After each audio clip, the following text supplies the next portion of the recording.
Does anyone else find the reality TV genre label a bit misleading, given it's anything but real? I mean, talk about the bait and switch. That would be like jumping in to swim with the dolphins, only to discover those aren't dolphins. Anyone want to feed Jaws? I do. Put your hand out. Okay. Are you going to give me a fish? Oh no, that should be enough. The Garage Comedian. It's a beautiful day for a joke. So by a show of hands, who has seen Duck Dynasty? Oh, you have Clocky? No, it's just midnight. Oh, okay. Well, to anyone who has seen Duck Dynasty, did you know that they actually add beeps in there to make it seem like the family members are swearing at one another, just to kind of drum up a little bit of conflict on the show? Like I could say, go f*** yourself, or has anyone ever told you you're an But what I actually said was, go free yourself, or has anyone ever told you you're an absolute gentleman? It's all trickery and shenanigans. The magic of post. Though I'd prefer bleeps over replacement words or phrases like they use in network television to make it broadcast safe so they can mask those vulgarities, like in Risky Business. Sometimes you gotta say what. Scientology. Or who could forget Colonel Nathan Jessup's disparaging remarks to Joanne Galloway in A Few Good Men? If you haven't gotten Lollipop. from a superior officer, well, you're just letting the best in life pass you by. Then they have those nonsensical words. You know, the ones you would never find in Webster's. I don't even know what they are. Well, go on, smart. Awamu. Do it. I'm going. That would be quite the job, wouldn't it? I picture a guy out on a first date with a woman, and she asks, so what do you do for a living? Well, I create fictitious words, and I dub them over four-letter words to make the production broadcast safe for network television. You may know me for some of my landmark work on Boogie Nights, when I came up with Wasahaha and Buzigugdapaw.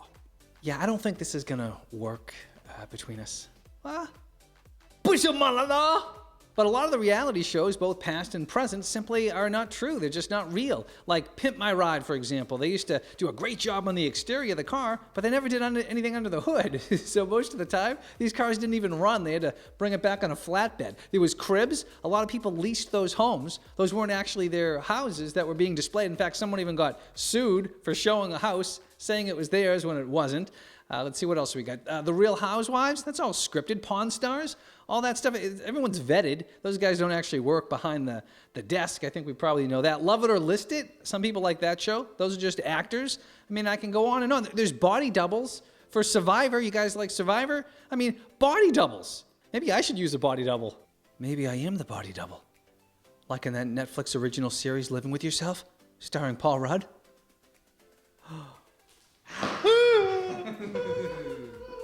Yeah, run away, body double.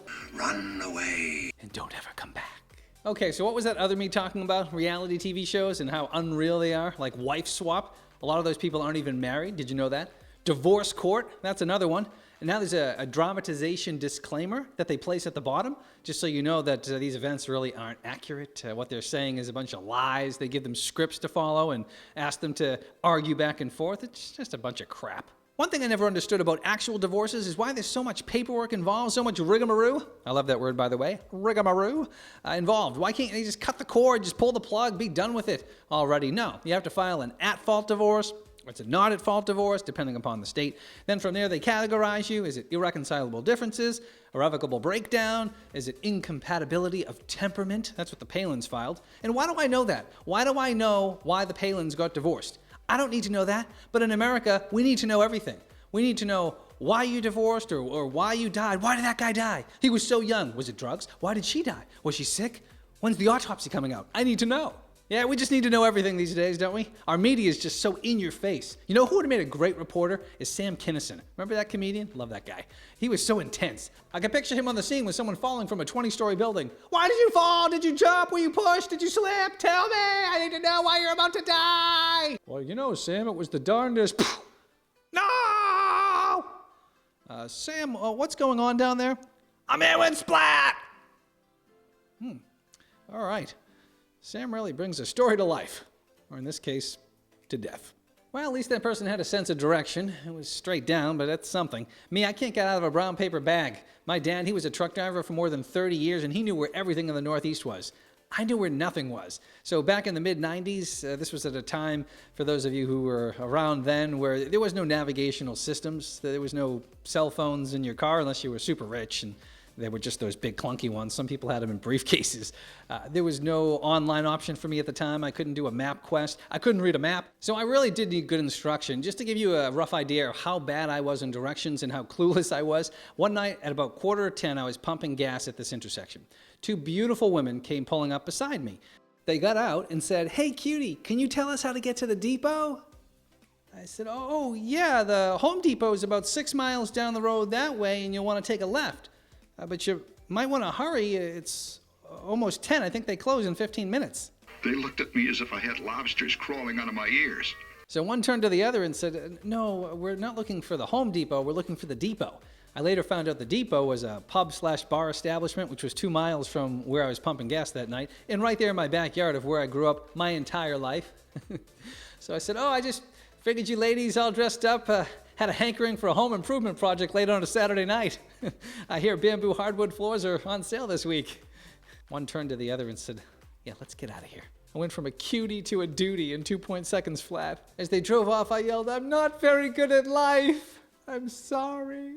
So anyways, back to my dad. So he had extensive knowledge of the region, which was both a blessing and a curse, because when he would give me directions on how to get somewhere, he would speak in landmark terms from yesteryear. "So Dad, how do you get to such and such a restaurant?" "Oh, you want to go down by the old Woolworths, get past there, and then you'll pass a chicken farm," or is it an apartment complex these days?